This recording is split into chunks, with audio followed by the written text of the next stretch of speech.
রাজনীতি তো স্পেকুলেশন থাকবে এবং সেখানে চারদিকে লেখালেখি অনেকে রাজনীতি সচেতন তারা পর্যন্ত লিখে দিলেন, অনেক জায়গায় খবরও হলো যে সৃজন দীপশিতা এরা জল মাপছে, প্রায় তৃণমূলে চলে গেছে, যোগাযোগ রাখছে। আমি তো একটা লেখায় এমনও দেখেছি যে তোমরা নাকি তৃণমূলের কোন সাংসদের সাথে বৈঠকও করে ফেলেছো। বাহ, সেই সাংসদ জানেন কি আমি বৈঠক করেছি? আমি তো জানি না।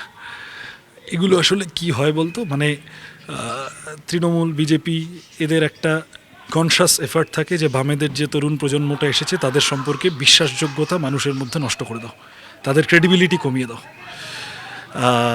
কখনো মিডিয়ার লোককে ব্যবহার করে, কখনো পোর্টাল টোটাল ইত্যাদি এখন অনেক রকম হয়েছে, একটা কিছু চালিয়ে দিল, লিখে দিল।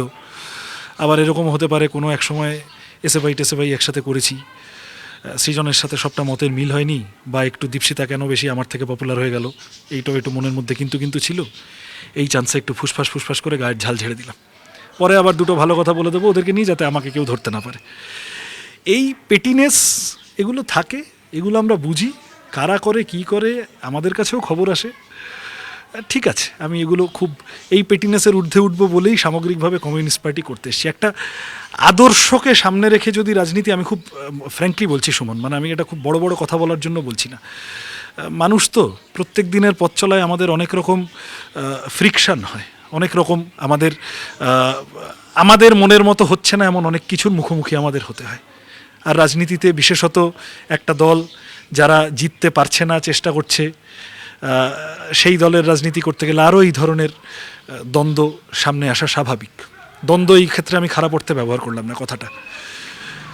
কিন্তু প্রশ্নটা হলো যে যদি একটা মতাদর্শের ফ্রেমটা, আদর্শের ফ্রেমিংটা যদি মোটামুটি মোটের উপর ঠিকঠাক থাকে, আমি বিপ্লব সমাজ বদল অনেক বড় কথায় যেতে চাই না, কিন্তু কমিউনিস্ট পার্টি করতে এসেছিলাম তো আসলে দুনিয়া পাল্টাবো বলেই। এই যে আমরা যাদেরকে এখন যাদের ক্রেডিবিলিটি নষ্ট করার চেষ্টা হচ্ছে, প্রায় প্রত্যেকে 2011 সালের পরে বা ওই সময় থেকে রাজনীতি করতে আসা। আরও আমাদের একটু আগে, মানে ধর এই কলতান, মীনাক্ষী, শতরূপ ইত্যাদি ইত্যাদি ইত্যাদি, so on and so fourth, আরও যা আছে, তারাই বা ঠিক একটা মেজর সময় তো তারা তাদের রাজনৈতিক জীবনের কাটিয়ে নিল বিরোধী রাজনীতি, বামপন্থীদের দুর্বল হয়ে যাওয়ার সময়টা জুড়ে তারা রাজনীতি করলো, তাই তো?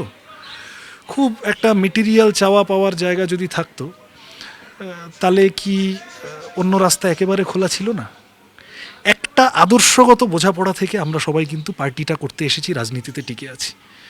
বামপন্থা, মার্ক্সবাদ, আরেকটু সুন্দর একটা সমাজ গড়ব, সেটা করার জন্য বইয়ে যে কথাগুলো পড়েছি সেটা ইমপ্লিমেন্ট করার জন্য, প্রয়োগ করার জন্য আমার হাতের সামনে সবচেয়ে কার্যকরী অ্যাপারেটাস হচ্ছে কমিউনিস্ট পার্টি।